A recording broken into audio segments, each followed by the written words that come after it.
Entonces,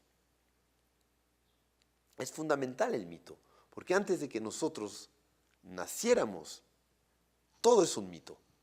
El encuentro de nuestros padres, ¿no? La vida de nuestros padres, la familia de nuestros padres antes de que nosotros nacieran. Todo lo que ocurrió antes nos lo van a contar. Entonces son imágenes, pero todo está filtrado a través de la visión de las personas que nos lo transmitieron, con las emociones con las que las vivieron. Entonces, siempre hay una dosis de subjetividad en el árbol genealógico. No siempre, sino que es totalmente subjetivo, al final de cuentas. Evidentemente que hay situaciones que suceden que son muy objetivas, que nos van a afectar, pero a nivel mítico es subjetivo.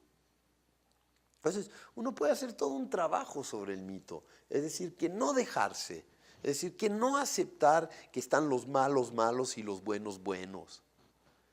No existen los malos malos y los buenos buenos. Si uno se autoobserva de verdad, ¿ah? Y uno se dice la verdad, pues uno no es ni malo malo ni bueno bueno, sino que tiene diferentes aspectos, más oscuros, más luminosos, menos conscientes, más conscientes, ¿no? Más primarios o más racionales, más o menos éticos, más neuróticos, menos neuróticos. Más heridos, menos heridos, comportamiento, tantas cosas. Entonces,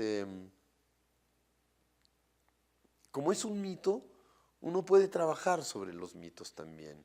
Y hay todo un trabajo que uno hace a nivel mítico, donde se reimagina a todos los personajes, los despierta a todos, los transforma a todos, los realiza a todos, los ilumina a todos. Uno hace budas de su árbol genealógico, ¿no? Hay ejercicios que vamos a hacer, prácticas que se hacen para transformar a los personajes del árbol y a elevarlos a todos y a todas. Al final de cuentas se trata también de eso. Pero por supuesto que no basta, eso es a un nivel de córtex, pero no siempre funciona a nivel emocional. Las emociones pueden seguir ahí. Entonces,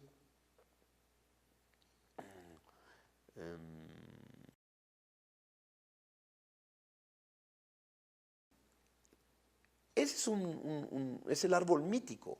Entonces hay que ver todos los mitos que nos contaron. Por ejemplo, en una familia hay un padre que trata mal a un hijo y al otro lo prefiere.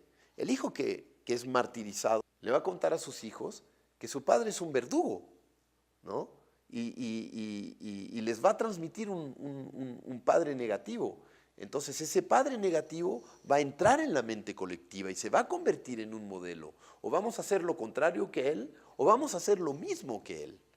Entonces, cuando entra un mito, también es una orden comportamental. Entonces hay que tener mucho cuidado en lo que uno le va contando a los hijos y etcétera, porque de alguna manera va a crear una realidad. Uno puede decir que Adán y Eva no existió, pero Adán y Eva sí existió. Porque la gente vive hoy en día como si hubiera existido el pecado original y se sigue culpabilizando, aunque sea una gigantesca mentira. Y eso lo sabemos todos. ¿Ah? Pero es verdad, puesto que estamos viviendo. Que Jesús existió, que Jesús no existió, no tiene ninguna importancia. Jesús sí existió. Porque todavía hay gente que se anda arrastrando, que se anda martirizando, culpabilizando, que lleva el dolor del mundo y que cree que hay que vivir así, como Jesús. Esa es mi visión, ¿no? Yo creo que haya existido o que no haya existido no tiene ninguna importancia, porque ya son mitos. Entonces, de todas maneras son mitos, pero los mitos son reales. Entonces, después es cómo voy a interpretar al mito, cómo lo voy a vivir yo. Si hablamos del mito de Jesucristo, pues podemos identificarlo al proceso de amaestramiento de la animalidad para que uno pueda resucitar, ¿no? Y renacer a otra condición. Es un proceso de transformación interno, más que una persona que sufrió, etcétera, etcétera. Además, pienso que no es interesante, porque ya forma parte de nosotros. Ujú. Entonces, si nosotros transformamos a los mitos, transformamos nuestra forma de ser. Ujú. Está el Evangelio para sanar está el Evangelio para sanar que escribió Alejandro, que es muy importante leer, porque ahí se revisan los mitos. Entonces, está el padre negativo, y el otro va a transmitir un padre positivo, ¿no? Y le va a transmitir a los hijos y a las hijas un padre muy positivo. Ahora, no hay un padre solo positivo, positivo, positivo, negativo, negativo, solo sombra, solo luz, ¿no? Eso es mistificación también. Es decir, es una mistificación oscura y una mistificación luminosa. Ujú.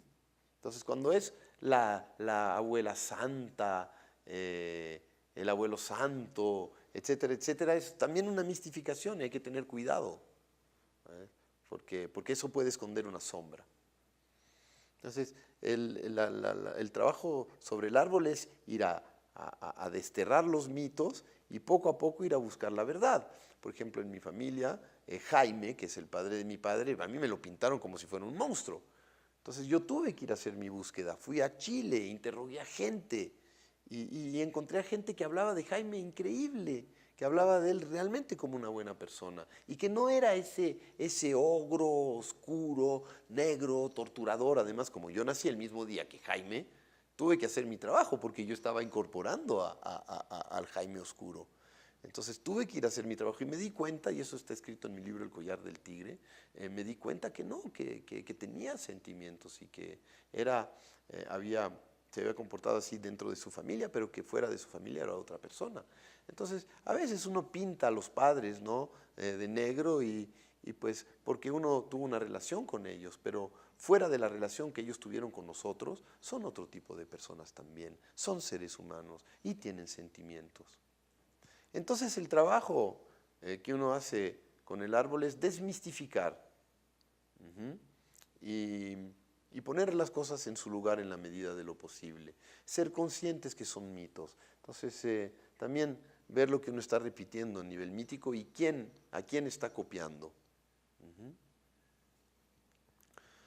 Entonces, lo repito de nuevo, es ser consciente de que no es porque nos los están contando que así sucedió, porque en cada cabeza hay una visión del árbol que tiene que ver con la relación que el integrante o la integrante del árbol tuvo con su árbol y con los personajes del árbol.